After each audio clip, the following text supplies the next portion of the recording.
नमस्कार, आप देख रहे हैं अपना बिहार। आपके साथ मैं हूं शिप्रा झा और बुलेटिन की शुरुआत बड़ी खबर के साथ करेंगे। छपरा से इस वक्त की बड़ी खबर मिल रही है।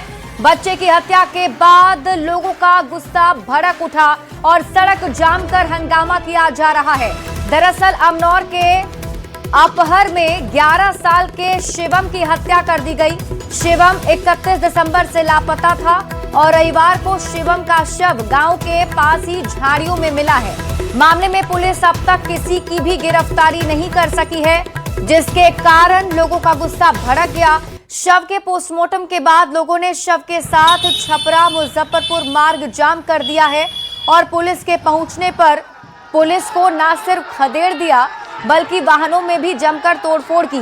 घटना के बाद इलाके में तनाव बना हुआ है। हालांकि पुलिस मौके पर कैंप कर रही है। वीडियो आपके टीवी स्क्रीन पर आपको दिखा रहे हैं घटनास्थल की, किस तरह से देखिए पुलिस गाड़ी को निशाना बनाया गया है। पुलिस गाड़ी में तोड़फोड़ की गई और इसके साथ मौके पर जो पुलिस समझाने के लिए पहुंची थी, बातचीत करने के लिए पहुंची थी, उसे भी खदेड़ दिया गया।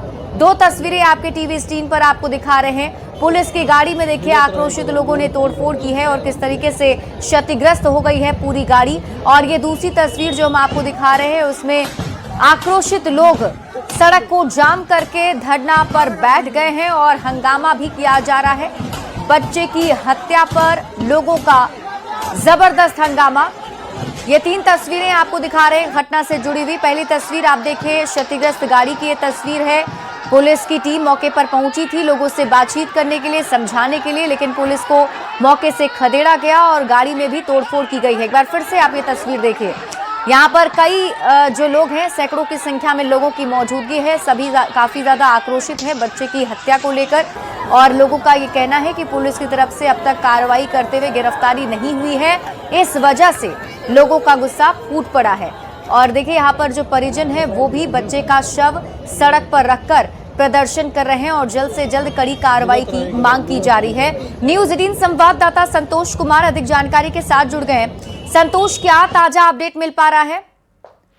फिलहाल लोगों को शांत कराने की कोशिश की जा रही है, लेकिन लोग शांत होने के नाम नहीं ले रहे हैं। लोगों का ये कहना है शिवम का जब अपहरण हुआ था तो परिजन लगाकर पुलिस से गुहार लगा रहे थे, लेकिन पुलिस ने समय रहते कोई कार्रवाई नहीं की और घटना के 11 दिन बाद शिवम की लाश छत बिछत हालत में खेत में मिली।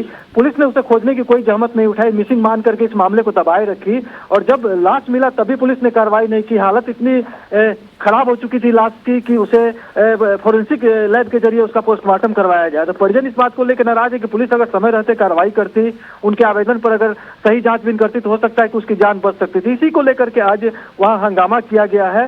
जब पोस्टमार्टम पटना के फोरेंसिक लैब से पोस्टमार्टम होकर के जब यहाँ पहुंचा, भेल्दी के पास पहुंचा, तो लोग सड़क पर ही लाश को लेकर के बैठ गए और लोगों ने पुलिस को पहले मौके पर बुलाने की मांग की और जब पुलिस मौके पर पहुंची तो वहां लोग उग्र हो गए। पहले पुलिस के साथ मारपीट की गई और पुलिस की गाड़ियों को क्षतिग्रस्त कर दिया गया। पुलिस की 2 बड़ी गाड़ियां क्षतिग्रस्त हो गई है। वहां पे घटना सब आप देख सकते हैं वीडियो में। एक बड़ा जो वैन था जिसे पुलिसकर्मी गए तो वहां पे स्थिति को नियंत्रित करने के लिए उसको भी तोड़ा गया है। एक छोटी गाड़ी से पुलिस को जो गए थे उसको भी तोड़ा गया और पथराव भी किया गया वहां, जैसा बताया जा रहा है हमारे प्रत्यक्षदर्शियों के द्वारा। तो फिलहाल वहां पे स्थिति को नियंत्रित करने की कोशिश की जा रही है।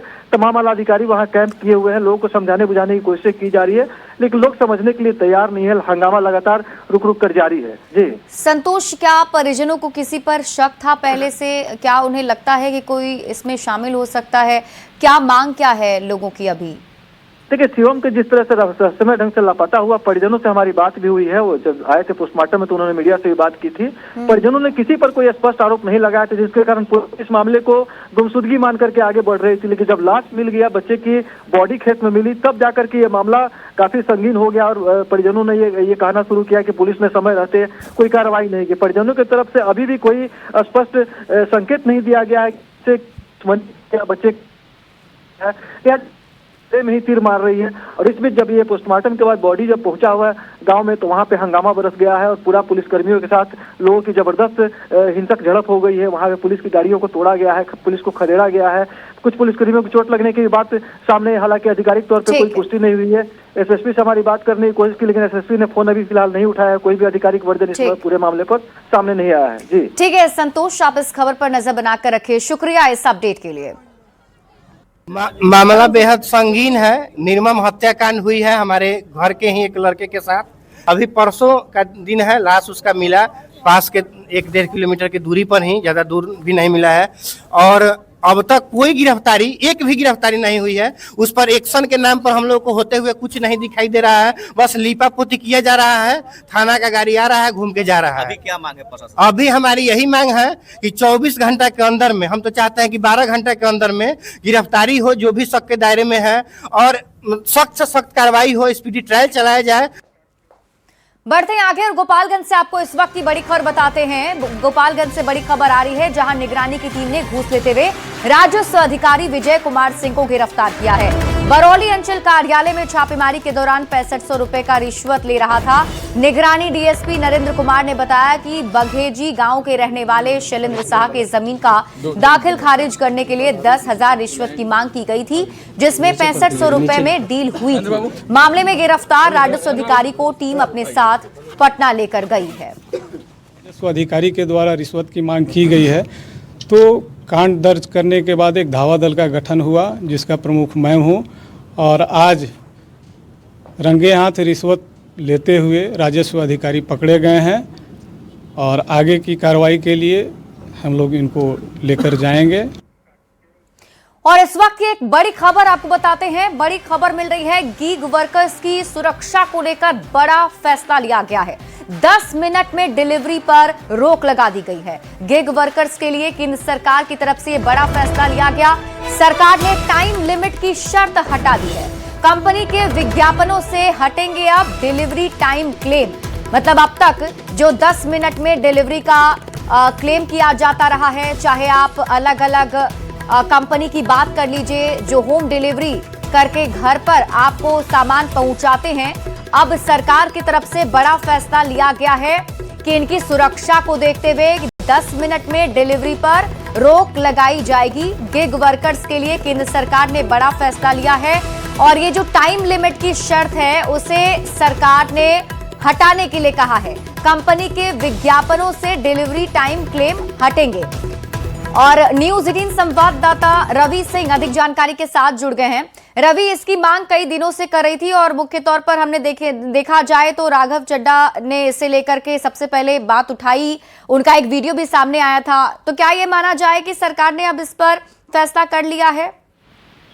बिल्कुल, देखिए, सरकार की तरफ से एक इसको लेकर लगातार दबाव भी चल रहा था, क्योंकि जो गिग वर्कर्स हैं वो कई दिनों तक उन्होंने एक प्रदर्शन भी किया था, बीच में उन्होंने हड़ताल भी किया था, और उनका सीधे तौर पर ये कहना कि उनके ऊपर मानसिक एक दबाव होता है कम वक्त में और सही जगह पर उनको डिलीवरी करना, और ऐसे में जोखिम भी होता है, ट्रैफिक जाम होता है, कहीं एक्सीडेंट की भी का जोखिम होता है कि सही समय पर उसको पहुंचाना, डिलीवरी करना। तो उसकी वजह से ही एक सरकार की तरफ से फैसला लिया गया कि इन वर्कर्स को उनके जान को जोखिम में ना डालते हुए एक जो टाइम फ्रेम है कि 10 मिनट के अंदर ये डिलीवरी आपको पहुंचाना है उस समय, तय समय में, और उनका पहली बात है कि वेतन उस तरीके से नहीं होता, बहुत सारी चीजें होती है, तो उसको लेकर उनके फेवर में सरकार ने फैसला लिया है कि टाइम फ्रेम को उसको बढ़ाया जाए और 10 मिनट का जो विज्ञापन है वो उसको हटाया जाए, जिससे कि उनके ऊपर प्रेशर ना बने और एक सही समय मिले, पूरा समुचित समय मिले, जिससे को डिलीवरी कर सके। ठीक है, शुक्रिया रवि इस अपडेट के लिए। बढ़ते आगे और बात अगली खबर की। लालू प्रसाद के बड़े बेटे तेज प्रताप यादव आज बिहार के उप मुख्यमंत्री विजय कुमार सिन्हा के आवास पर पहुंचे। मकर संक्रांति के अवसर पर आयोजित चूड़ा दही के भोज में पहुंचे थे और तेज प्रताप यादव ने यहां पर विजय सिन्हा के तिलकुट को खाकर उन्हें मकर संक्रांति की बधाई दी। तेज प्रताप यादव ने मकर संक्रांति में भोज में शामिल होकर कहा कि मकर संक्रांति के भोज में नया कुछ हो जाता है। मैं अपना धर्म निभाने आया हूं, मैं घूमता फिरता रहता हूं। बीजेपी में शामिल होने पर तेज प्रताप यादव ने मना नहीं किया। तेज प्रताप ने कहा, अगर बीजेपी में शामिल होने की बात होगी तो मीडिया को सूचित मैं करूंगा। तेज प्रताप यादव ने बीजेपी में शामिल होने की बात पर मुस्कुराकर जवाब दिया और कहा, अभी ये बात मैं क्यों बताऊं।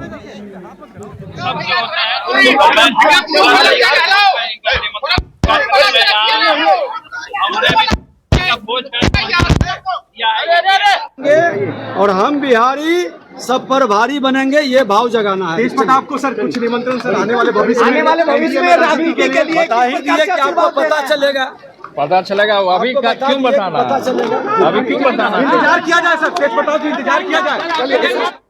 दिल्ली में केंद्रीय राज्य मंत्री राजभूषण चौधरी के आवास पर मकर संक्रांति भोज में चिराग पासवान शामिल हुए।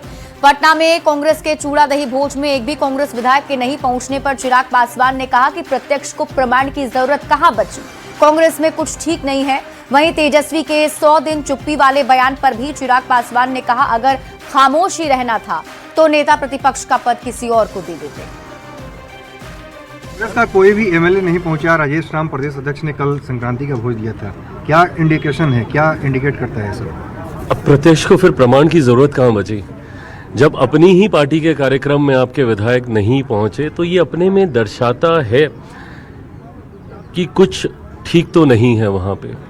बहरहाल मैं पहले भी इस बात को कह चुका हूँ, और जिस तरीके से राजद, कांग्रेस, इनके विधायकों में आपस में आक्रोश है अपने दल को लेकर, अपने गठबंधन को लेकर, ये कहीं ना कहीं अब सतह पे आ रहा है। यादव ने कहा है कि अगले 100 दिन तक वो चुप रहेंगे, बिहार सरकार के कामों पे ऊपर सवाल नहीं उठाएंगे और 100 दिन बाद वो जवाब। ये कैसा लोकतंत्र है जिसकी दुहाई विपक्ष देता है? ये कैसा लोकतंत्र है जहाँ पे विपक्ष ही खामोश हो जाएगा? क्या इसके लिए आपको विपक्ष की भूमिका दी गई? अगर आपको खामोश ही रहना था तो नेता प्रतिपक्ष का पद आप किसी और को सुशोभित करने देते। और इसी बीच रुक कर लेते हैं बड़ी खबर की ओर। पटना से इस वक्त ही बड़ी खबर मिल रही है। अमन शुक्ला हत्याकांड का खुलासा, हत्या में शामिल 3 अपराधी गिरफ्तार किए गए। शूटर को 5 लाख की सुपारी मिली थी।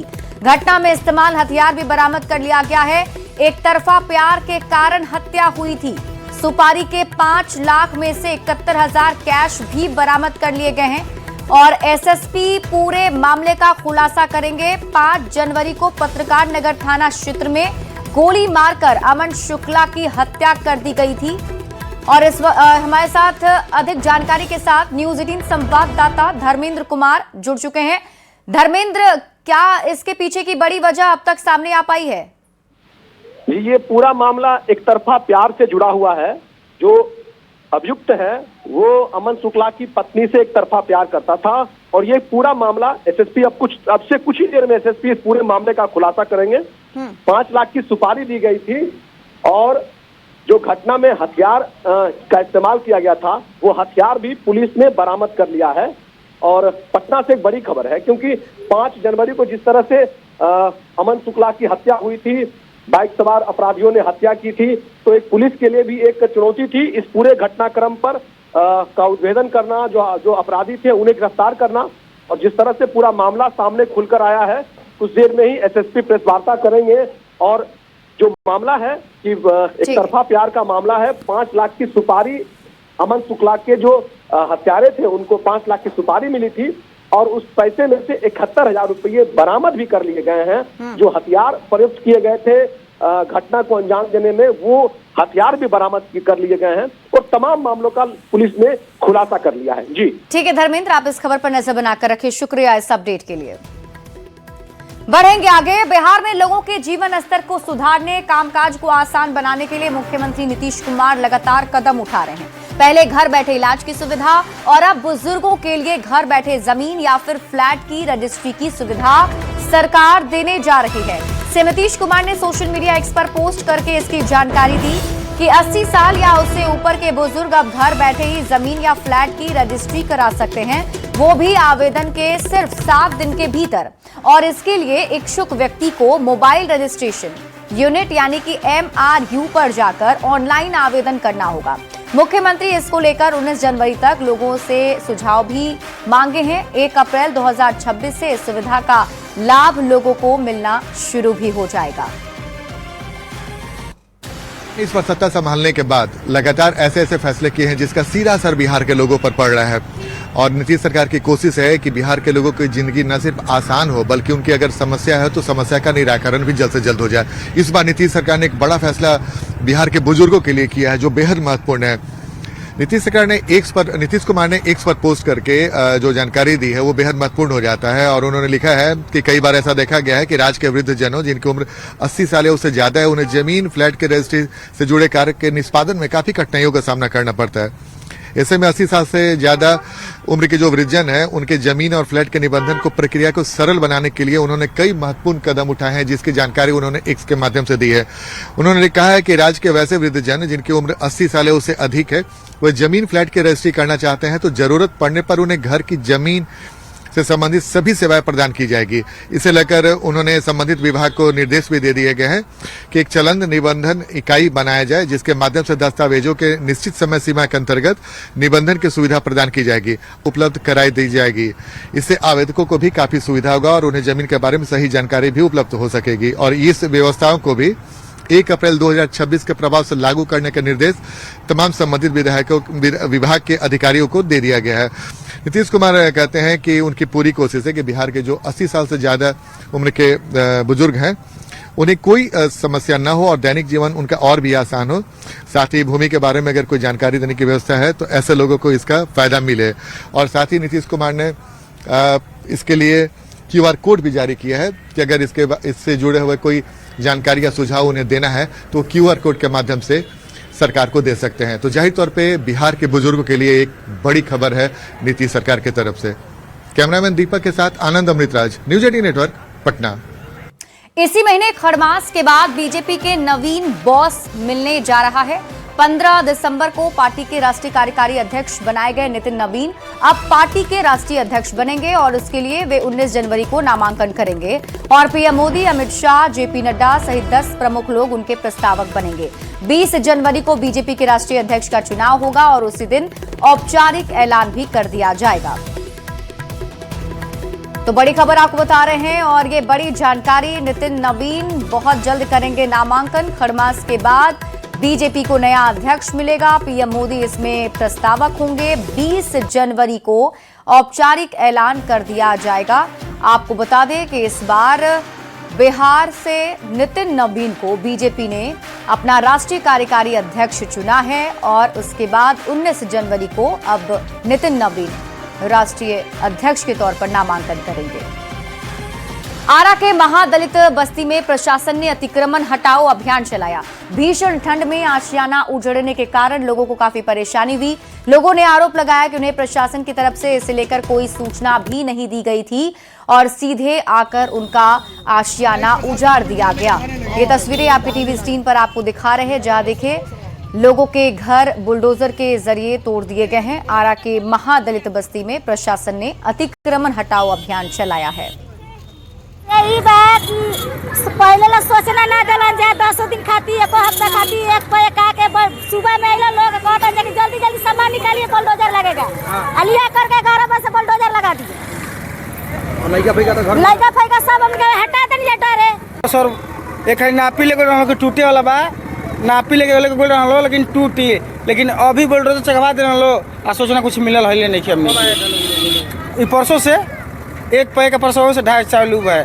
हम लड़की के दिन 5 महीना में आ घर द्वार हिले नहीं कि गरीब आदमी। हाँ यहीं से शादी करते थे, घर जब घर हैं पता यहीं पर करेंगे शादी।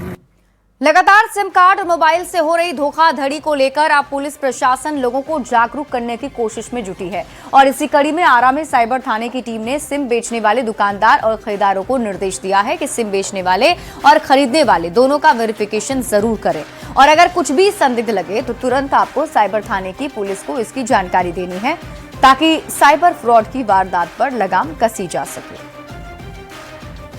कोई भी दुकान पे अगर आप सिम लेने जाते हैं तो जो दुकानदार के लिए हम लोग ये एडवाइस देते हैं कि आप बिना उसका एक प्रोसेस होता है, जिस तरीके से नया सिम लेने का प्रोसेस होता है उसी तरीके से कोई अपना सिम को अगर पोर्ट कराना चाहता है उसका भी सेम प्रोसेस होता है। जो नया सिम लेने का प्रोसेस होता है कि उसका अपना आधार कार्ड लगता है, डिटेल्स लगता है, फोटो ID कार्ड लगता है, फिंगरप्रिंट्स लगता है और फोटो लेता है।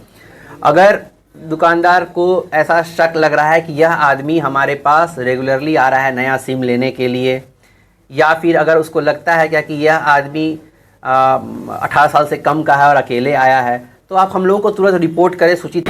भोजपुर जिले में साइबर की घटनाओं में हो रही वृद्धि को लेकर के साइबर थाना पुलिस के द्वारा सिम बेचने वाले दुकानदारों को ये निर्देश जारी किया गया है कि जो भी सिम दुकानदार सिम बेच रहे हैं और जो व्यक्ति सिम ले रहा है उसकी प्रामाणिकता की जांच जरूर कर ले, क्योंकि इससे लगातार धोखाधड़ी की समस्याएं सामने आ रही है और इससे फ्रॉड की भी ज़्यादा जो समस्याएं हैं वो सामने आ रही है। उसको लेकर के साइबर डीएसपी ने लोगों को जागरूक करते हुए एवं खासकर सिम बेचने वाले जो दुकानदार हैं उनको भी आगाह किया है कि जो सिम बेचने वाले दुकानदार हैं वो सिम देने वाले व्यक्ति का जरूर आधार का वेरिफिकेशन करें, उनको सही तरीके से उनको सिम दे ताकि उनके साथ धोखाधड़ी नहीं हो सके। उनको साफ तौर पर साइबर टीम के द्वारा ये निर्देश दे दिया गया है कि ताकि आने वाले समय में लगातार इससे हो रही धोखाधड़ी से बचा जा सके एवं लोगों को बचाया जा सके। चंदन कुमार, न्यूज़ 18 भोजपुर। पूर्णिया से आपको बड़ी खबर बताते हैं, जहां हिंदू युवती से गैंगरेप मामले में चौथे दिन भी पुलिस के हाथ खाली हैं और अब तक सिर्फ मुख्य आरोपी की गिरफ्तारी हो सकी है। आरोपी जुनैद गिरफ्तार किया गया है, लेकिन बाकी जो 5 आरोपी फरार चल रहे हैं वो अब तक पुलिस की गिरफ्त से बाहर है। 10 जनवरी की रात ये पूरी घटना बताई जा रही है। सभी पहलुओं की जांच पुलिस की टीम कर रही है और पुलिस ने ये दावा किया है कि जल्द से जल्द गिरफ्तारी हो जाएगी, लेकिन 5 आरोपी अभी भी फरार हैं। अन्य आरोपी इरफान, इस्तावर और 3 अज्ञात फरार हैं। मामले में देह व्यापार के एंगल से भी जांच की जा रही है। एसपी ने कहा है कि सभी पहलुओं पर जांच जारी है।